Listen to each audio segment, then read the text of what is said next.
UNC versus Duke, one of the greatest sports rivalries of all time. It doesn't matter what the score is. When it's Carolina and Duke, it's a heavyweight fight. Saturday night, 6:30 p.m. tip off. Avery, I'm so looking forward to this match. We have the Tar Heels, who are 18 and 4. They're undefeated at home, versus Duke, who is 21 and 1, 10 and 0 ACC conference play. Cameron Boozer versus Caleb Wilson. I mean, I'm looking forward to this match. I'm looking forward Oh, to it. this is like one of the best rivalries like in sports, not just, college football or college basketball. You know, as long as I can remember, becoming a Duke fan, it was always the greatest rival was North Carolina. On a map, Chapel Hill and Cameron are probably like 45 minutes away. So it's almost like some of the in-state rivalries in Florida. But this matchup of these two storied universities, but when it comes to college basketball, there's just something special anytime they play. And of course, Cameron Boozer, 6'9", averaging over 20 points, nearly 10 rebounds. Young man's from Miami. So definitely got to give props there.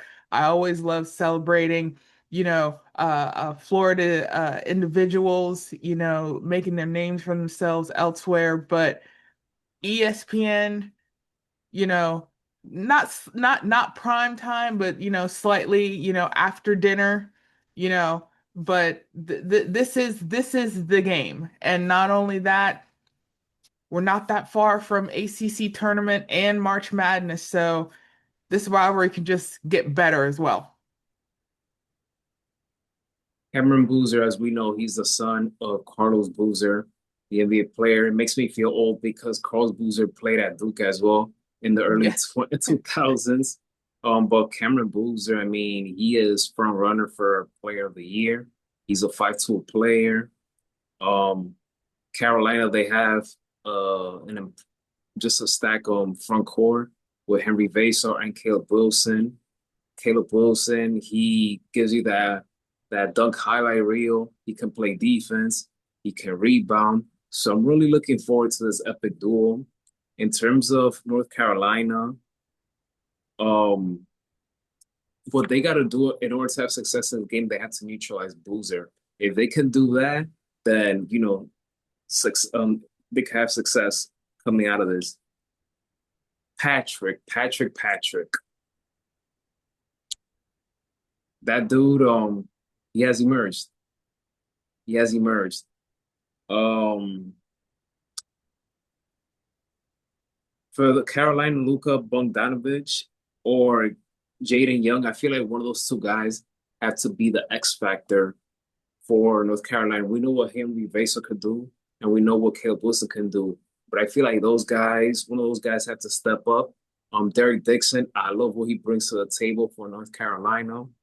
So out of everyone in North Carolina, the one that really has been there the most, the veteran, is Seth Trimble. This is a senior season, so he knows what feels like.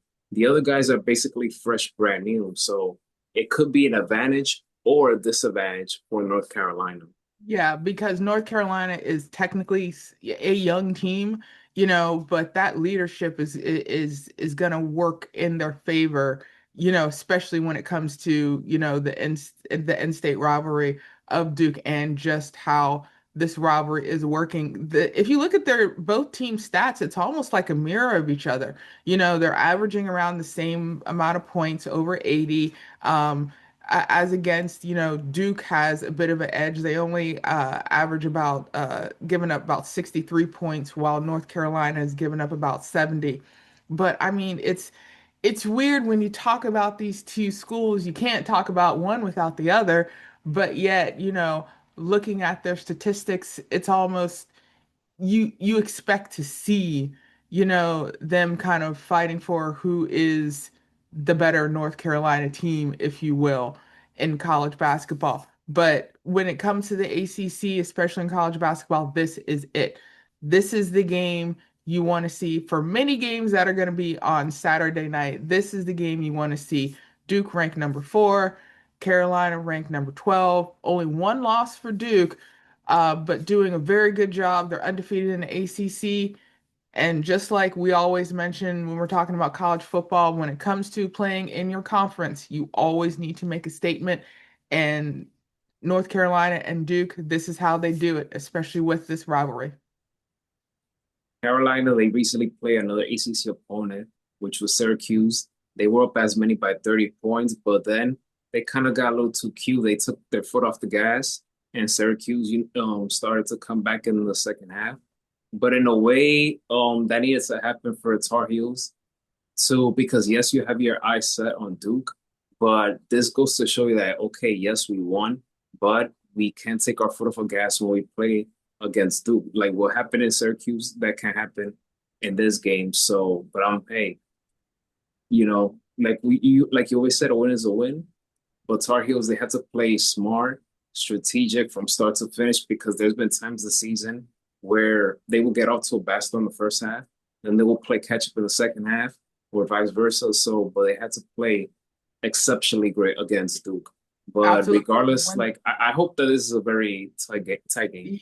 Yeah, and one thing about college basketball is you could think that the game is going for one team in a certain direction, and then all of a sudden, the opposing team can go on a 10-0 run or a 10-2 run, or early this season, a team started a game with a 20-0 run, and all of a sudden, the game has turned. So definitely, Duke and North Carolina need to pay attention of if they're stay hot. If you have a player that's got the right touch, keep it going. But definitely, you don't want either team to make a mistake. And once you start making mistakes, then it can just have a snowball effect. So, of course, this is going to be a great game. I hope it's going to be really close. Looking at about a 5.5 point differential. Over under is 150. So this could be a really great game for both teams, as well as a statement going forward, knowing we're still about a month and a half away from NCAA tournament time.